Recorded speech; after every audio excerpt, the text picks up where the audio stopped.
8 মে'ত পালন কৰা হয় বিশ্ব ৰেড ক্ৰছ দিৱস। বিশ্ব ৰেড ক্ৰছ দিৱসনো কি, ইয়াক কিয় পালন কৰা হয় ইত্যাদি সকলোখিনি জানিবৰ বাবে চাওক আজি মোৰ এই ভিডিঅ'টো। তেন্তে আহকচোন ভিডিঅ'টো আৰম্ভ কৰোঁ।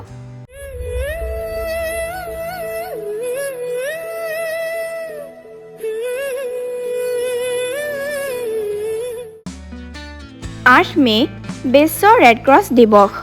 ৰেড ক্ৰছৰ জন্মদাতা জা হেনৰী ডুনাণ্টৰ জন্মদিন 8 মে'ৰ দিনটো প্ৰতি বছৰে বিশ্ব ৰেড ক্ৰছ দিৱস হিচাপে পালন কৰা হয়।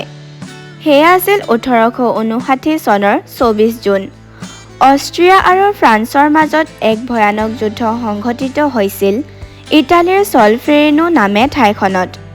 নিজৰ ব্যৱসায়িক কামত ফৰাচী সম্ৰাট নেপোলিয়নক লগ কৰিবলৈ গৈ সেই যুদ্ধৰ বিভীষিকা স্বচক্ষে প্ৰত্যক্ষ কৰিছিল ছুইজাৰলেণ্ডৰ ডেকা বণিক হেনৰী ডুনাণ্টে। একেৰাহে 16 ঘণ্টা ধৰি লগা যুদ্ধখন প্ৰায় 40,000 সেনা হতাহত হৈছিল। এটা সময়ত যুদ্ধ বন্ধ হৈছিল যদিও আন্ধাৰ নামি অহাৰ লগে লগে আহতসকলৰ মৰণ কাতৰ আৰ্তনাদে ছলফেৰিনোৰ আকাশবায়ু কঁপাই তুলিছিল। কিন্তু সেই দুৰ্ভগীয়াসকলক কিছু সহায় কৰিবলৈ মুখত এটোপাল পানী দিবলৈও কোনো আগবাঢ়ি অহা নাছিল। এই কথাই কঁপাই তুলিছিল হেনৰী ডুনাণ্টৰ অন্তৰাত্মা। তেওঁ ওচৰৰ গাঁৱলৈ গৈ স্থানীয় যুৱক আৰু মহিলাসকলক একগোট কৰি আহত সৈনিকসকলক যুদ্ধভূমিৰ পৰা তুলি আনি নিৰাপদ আৰু পৰিষ্কাৰ স্থানত শুশ্ৰূষা কৰাৰ ব্যৱস্থা কৰিলে। কিন্তু হাজাৰ হাজাৰ শদেহৰ মাজৰ পৰা জীৱিতসকলক চিনাক্ত কৰি উদ্ধাৰ কৰাটো বৃহৎ প্ৰত্যাহ্বান হৈ পৰিল। চিনাক্তকাৰীৰ প্ৰথম দলটোৱে উদ্ধাৰ কৰিবলগীয়া আহত সৈনিকসকলক চিনাক্ত কৰিবৰ বাবে তেওঁৰ গাত ৰঙা যোগচিন আঁকি থৈ গৈছিল আৰু উদ্ধাৰকাৰী দলে সেইটো প্ৰত্যক্ষ কৰি হাঙিত তুলি শিবিৰলৈ লৈ গৈছিল। এনেদৰে যুদ্ধভূমিত জন্ম হৈছিল ৰেড ক্ৰছ নামৰ মানৱসেৱী মহান আন্দোলনটোৰ। নিজৰ দেশলৈ উভতি আহি ডুনাণ্টে নিজৰ বিভীষিকাময় অভিজ্ঞতাৰ বৰ্ণনাৰে এ মেমৰি অৱ ছলফেৰিনো নামৰ এখন গ্ৰন্থ ৰচনা কৰে। এই গ্ৰন্থই বিশ্ববাসীৰ চকু মোকলাই দিছিল।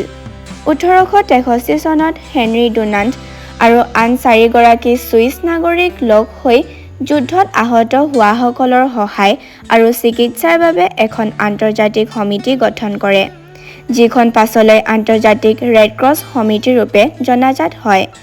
1864 চনত জেনেভা চহৰত 12খন দেশৰ ৰাজপ্ৰতিনিধিসকলৰ এখন সন্মিলন অনুষ্ঠিত হয় আৰু তাতে ৰেড ক্ৰছ নীতি নিৰ্ধাৰণ কৰি বিখ্যাত জেনেভা চুক্তি স্বাক্ষৰিত হয়। এই জেনেভা সন্মিলনতে ছুইজাৰলেণ্ডৰ প্ৰতি সন্মান জনাই দেশখনৰ পতাকাৰ ৰঙাৰ ওপৰত বগা যোগ চিনৰ বিপৰীতে বগাৰ ওপৰত ৰঙা যোগ চিন ৰেড ক্ৰছৰ প্ৰতীক হিচাপে গ্ৰহণ কৰা হয়। উল্লেখ্য যে 1818 চনৰ 8 মে'ত জেনেভাৰ এক আঢ্যবন্ত পৰিয়ালত হেনৰী ডুনাণ্টে জন্মগ্ৰহণ কৰিছিল।